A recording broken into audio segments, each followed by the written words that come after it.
Hey, it's Alvin from Priceline Pharmacy, West Brunswick, and we're here for the weekly Ask Alvin Q&A show. So this is a weekly question and answer show which I have on every week, and my main intention is to answer any questions that you may have about pharmacy and wellness related questions, and basically any other way that I can help you out in helping you get better sooner.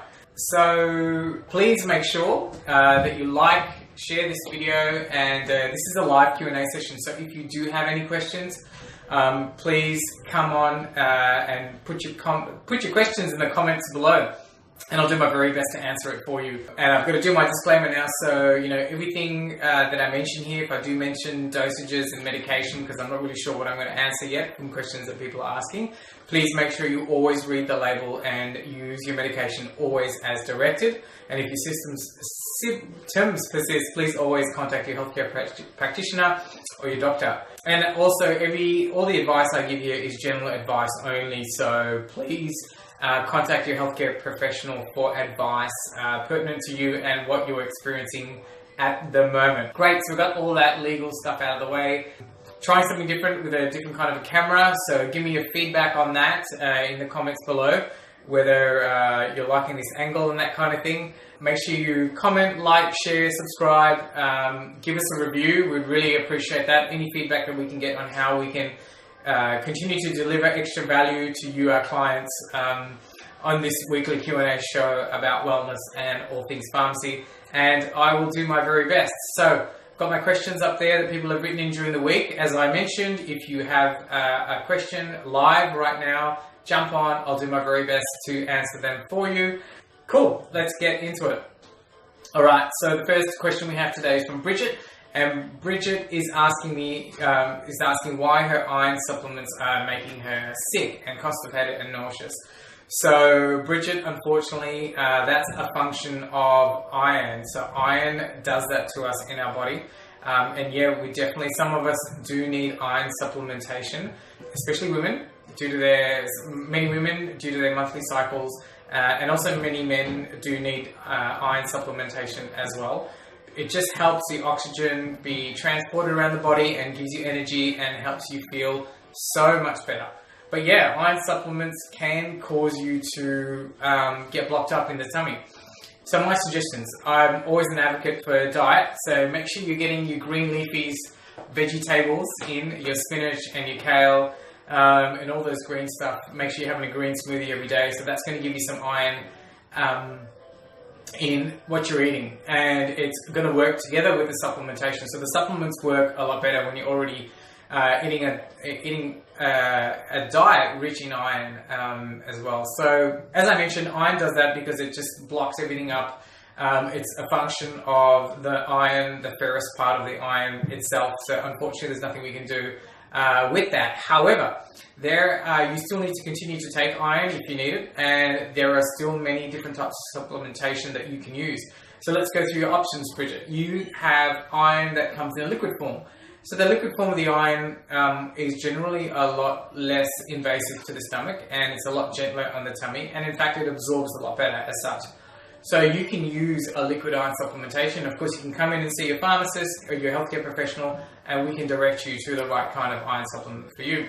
With the iron, liquid iron, it is iron, so it's got that metallic kind of minerally taste in it, so can't really get around that. If that's super annoying, or if you don't like the taste of that, then we can use iron that come in wafers. So these are wafers that you put under your tongue, which then dissolve into your system, and they are also less invasive on your stomach and less chance of causing constipation and the nausea and that kind of thing.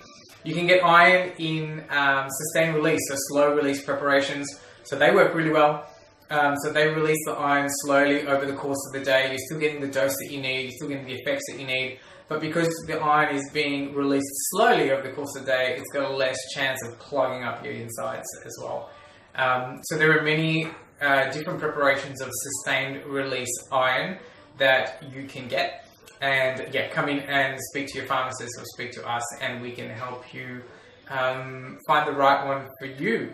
Bridget, hope that answers your question. So just to recap, it's the iron itself that's doing it. So we still need to take it, if you need to, but we just need to find the right preparation for you, and sometimes it's a matter of trial and error, but really with what we know about the way iron works and the different formulations you can get, we can sort you out.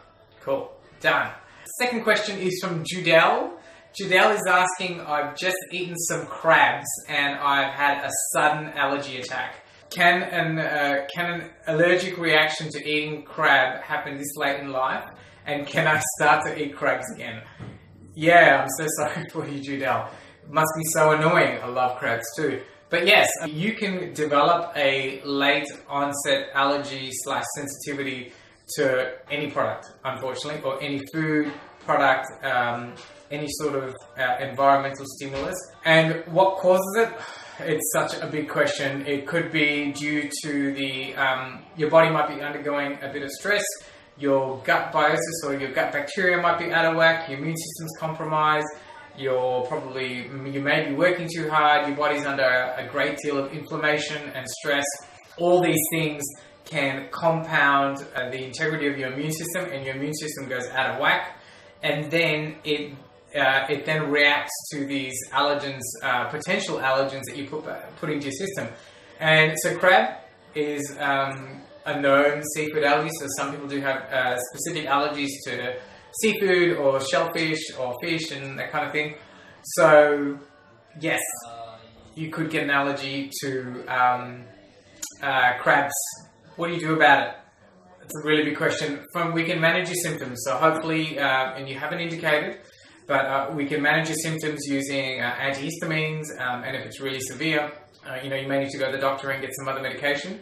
But I'm assuming, Judelle, it's a minor allergy and more of an annoying inconvenience because you can't eat crabs. So what we need to do is do the percentage play, and let's fix the immune system that's being dysregulated. So what I would be doing initially is to start reducing the inflammation in your body, and I would go straight for the gut and start to heal your gut using a combination of probiotics, aloe vera, curcumin, a few other ingredients, a few other natural medicines that we can use just to start to heal your gut. I would also be resetting your diet, so staying away, as always, from carbohydrates, refined carbohydrates, refined sugars, so breads, pastas, raw sugar or sugars and that kind of thing, and increasing the load of your vegetables just to start to heal your gut. The phytonutrients in vegetables are really good at working in conjunction with the probiotics. And also you'll be using some prebiotics as well. But so, I think I've spoken about that before. Have a look at some of my other videos on how we go about healing the gut. So we'd heal the gut, and then we would get your body back to a regular state where it's firing really well and hopefully working optimally. And then we would try and reintroduce the crab back in a very small fashion. So in a small amount, and just we'd test and see how we go, and then we'd try and build up your tolerance to it again. So yes, Judelle, hopefully that answers your question. Crabs, annoying, you've eaten it and it's given you a reaction. Once we start to heal our body, and which, by the way, unfortunately, you could just have a little bit of crab one day and it could just knock you over for like 3 months, and you'd be struggling to eat crabs again and fix up your gut. And then you can start again crabs. So start again eating crabs. So actually, Judelle, this happened to me with bananas. So for whatever reason, actually I know why, I had a bit of a junk food binge a couple of months ago, and all of a sudden I found I couldn't have bananas anymore. Bananas were just causing a crazy allergic response in my system. So once I went back to eating properly again, and in the case of bananas, I found that I needed to ripen the bananas a bit more, but now I'm back on the bananas and it's all good. So there is hope for you. Great. I hope that helps you, Judelle. Cool. Emily, third question from Emily. She is asking, how are plantar warts different to regular warts? Yeah, okay. Common question. So plantar warts, Emily, are usually found on the bottom of the feet, and usually caused... both the warts are caused by the human papilloma virus, or HPV virus, which I'll get into a little bit later.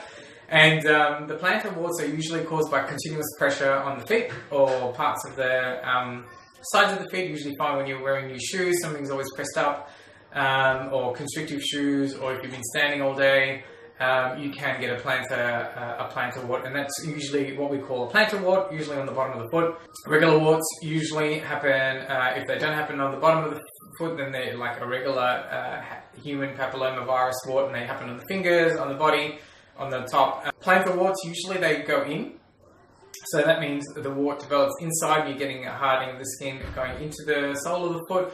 And the other warts usually, and if you have seen a wart before, usually you get this growth on the outside. So how do we get them? Well, human papillomavirus, or HPV virus, is kind of everywhere. Usually we all have them in our system to some extent, and when our immune system is compromised, they tend to come out and play, or if we're applying pressure or some sort of abrasion to the skin, unfortunately, they can come out. How do we treat it?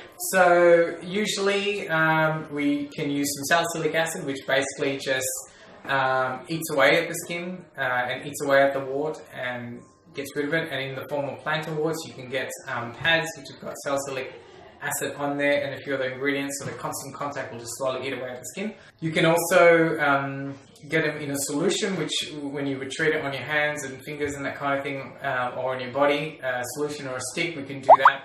Just make sure that you protect the surrounding skin to ensure that the wart lotion that you're using doesn't run onto the good skin and kill off that one there. And you protect it using some Vaseline ointment. You can also do a similar method to what the doctors do, which is the cryotherapy, which is where we burn it off. And you can get preparations in the pharmacy for that as well. So come in and speak to us about that. So you have a few options to do that, and you just got to be really careful if you're diabetic. Please don't treat yourself.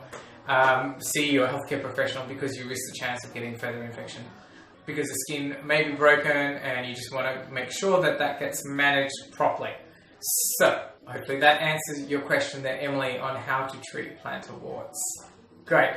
Last question today is from Francis. Francis asked a really great question. He's asking, where do the medicines come from? Yeah, I guess let's get into it. So, Francis, our medications, they get distributed to us from wholesalers or suppliers. Our wholesalers get the medication from the drug companies itself, the manufacturers, and some of them get imported directly from overseas. So there are many different wholesalers in the pharmacy that we get our medications from. So sometimes that's why you have a discrepancy in supply of your medications, because we have to get them from different suppliers, and different suppliers have different times that they deliver medication, because medication is quite important, and so we're very lucky in that we can get deliveries of medications most days and some suppliers on the weekends. So these wholesalers have an arrangement with the government. They've got permits to store this medication and import them in and distribute them to the pharmacy, so it can't be just any irreputable supplier, really. So everything's fully controlled in the pharmacy industry. So you can get so we get our medications that way for you, the consumer. So there's a whole stack of medicines, and you probably see in the pharmacy that we only carry a small range. We carry the most popular medications. But certainly if you need a medicine that we don't have in stock, we usually can get them the next working day in 95% of instances. So Francis, hopefully that answers your question. That's a really good question. I never thought of that. Where do you get medicines from? So excellent. Hopefully that answers your question, Francis. If it doesn't, please ask some more below. Cool. That's all done. So until next week, please make sure that you leave a comment below if anything I mentioned before was unclear. If you have questions for next week, please also pop them in the comments below, and I'll get to them and I'll answer them next week, and I'll try and answer them straight away there as well. Would love it if you could like, share, subscribe to this video, give us a review on Facebook, give us some feedback. What would you like to see? What would you like to see different? What would you like us to change in these weekly Q&A sessions, where I try and give as much value as I can. So, okay guys, thank you very much and have a great afternoon. See you next week.